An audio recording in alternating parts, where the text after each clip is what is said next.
Hello everyone, this is Vartika. Welcome to my channel. Last video में हमने discuss किया था कि डेटा स्ट्रक्चर्स क्या होते हैं और एक स्पेसिफिक डेटा स्ट्रक्चर जैसे कि स्टैक, उसके बारे में हमने उसकी टर्मिनोलॉजीज के बारे में, उसके एल्गोरिथम्स के बारे में बात करी थी। अब इस वीडियो में हम बात करेंगे कि स्टैक की अगर हमें पाइथन कोडिंग लिखनी है तो वो कैसे लिखी जाएगी। तो जैसे कि हमने डिस्कस किया था कि स्टैक से रिलेटेड दो तीन ऑपरेशंस होते हैं, जैसे कि एक ऑपरेशन होता है पुश, एक ऑपरेशन होता है पॉप, एक ऑपरेशन होता है डिस्प्ले, या चौथा ऑपरेशन है पीक।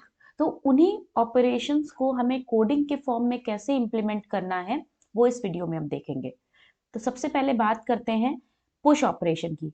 देखिए, पुश ऑपरेशन का हम लोग को मतलब पता है कि पुश ऑपरेशन में वैल्यू इंसर्ट होती है। तो यहाँ पे मैंने अज्यूम किया है कि हमारे पास एक स्टैक है स्टैक के नाम से, और इस स्टैक को हमने एक लिस्ट के थ्रू इंप्लीमेंट किया है।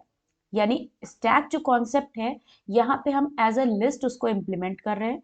तो जब हमने पुश फंक्शन लिखा, उस फंक्शन में हमने एक आर्ग्यूमेंट पास किया है। आर्ग्यूमेंट है एन नाम का, अब ये एन कुछ भी हो सकता है। यहाँ पे मैंने इसको अज्यूम किया है कि एक नंबर है। ठीक है, तो हमने एक नंबर इस फंक्शन के अंदर पास किया है और उस नंबर को हमें स्टैक के अंदर ऐड कर देना है। लेकिन एल्गोरिथम वही रहेगा। स्टैक का एल्गोरिथम क्या था? Last in first out.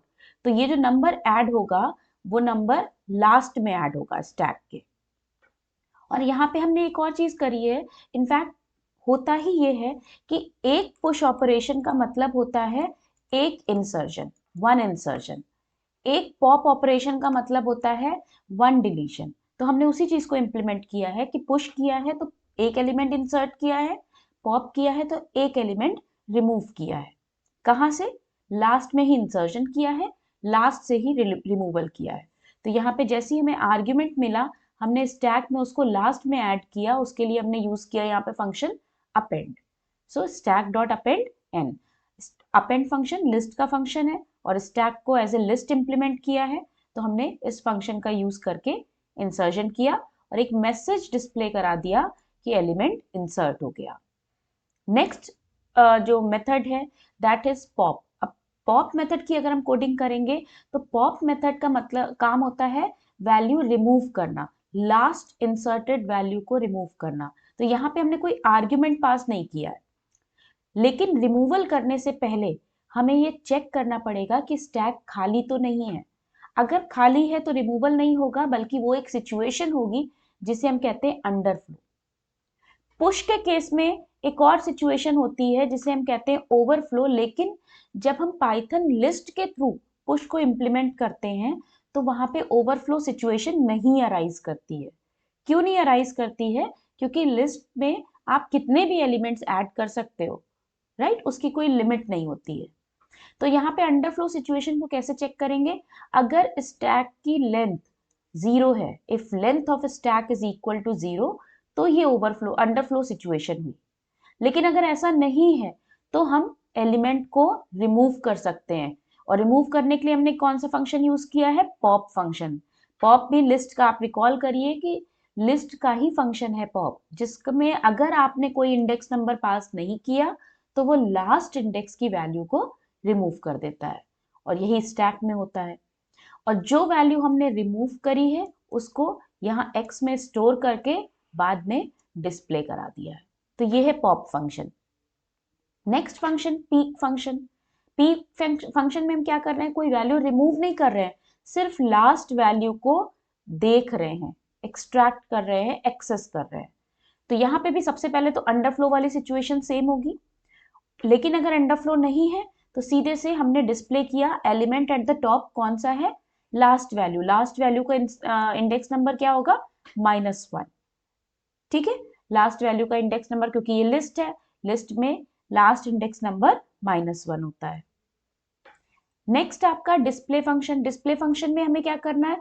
Stack की सारी वैल्यूज को डिस्प्ले करना है फ्रॉम लास्ट टू फर्स्ट, यानी लास्ट एलिमेंट से लेकर फर्स्ट एलिमेंट तक रिवर्स ऑर्डर में हमें डिस्प्ले कराना है।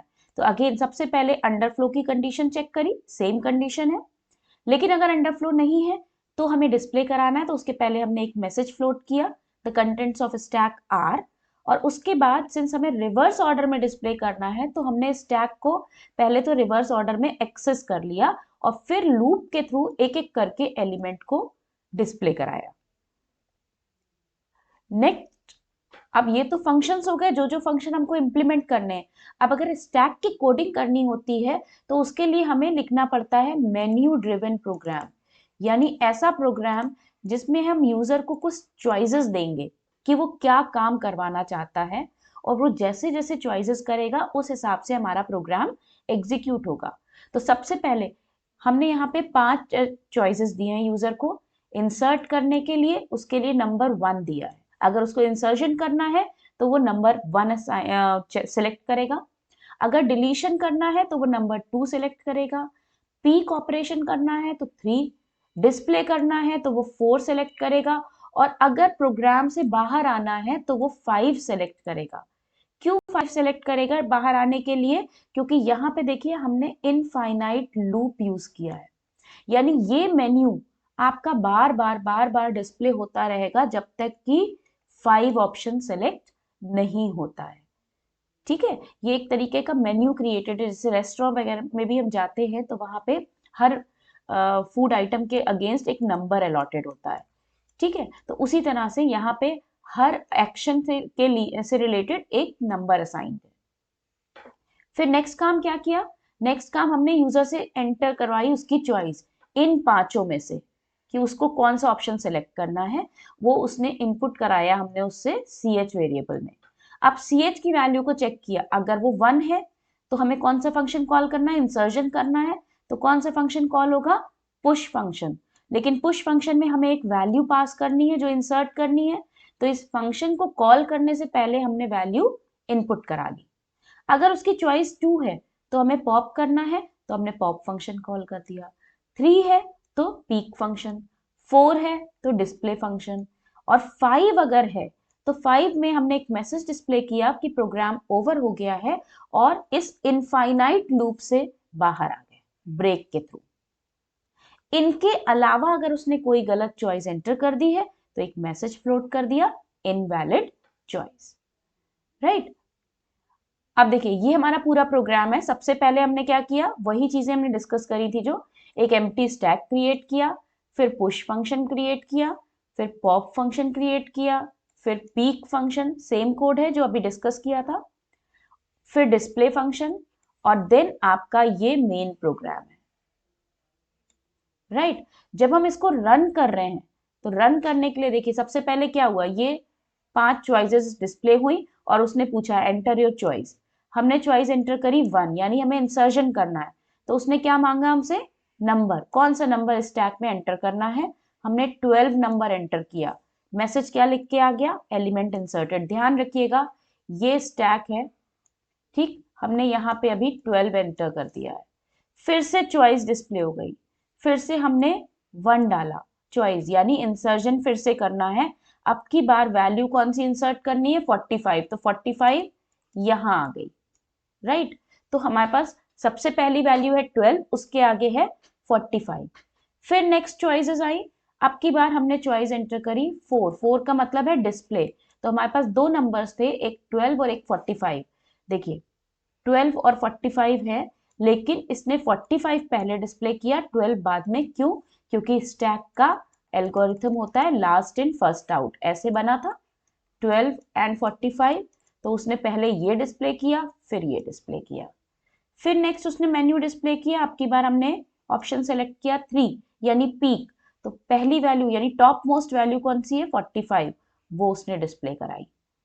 राइट, फिर चॉइसेस आई, अब की बार हमने चूज किया 2 मतलब डिलीट करना, तो वो डिलीट सबसे पहले किसको करेगा? 45 टॉप वाली वैल्यू को।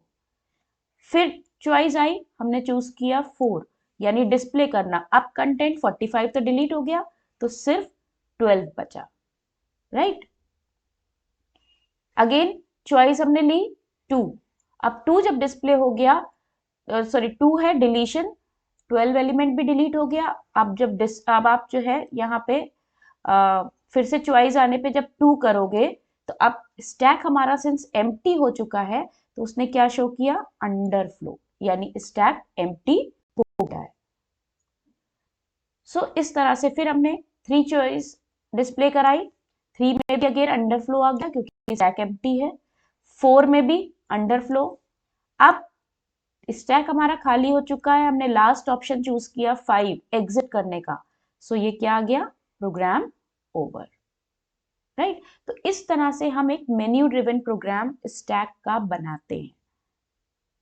सो with this we come to the end of this video.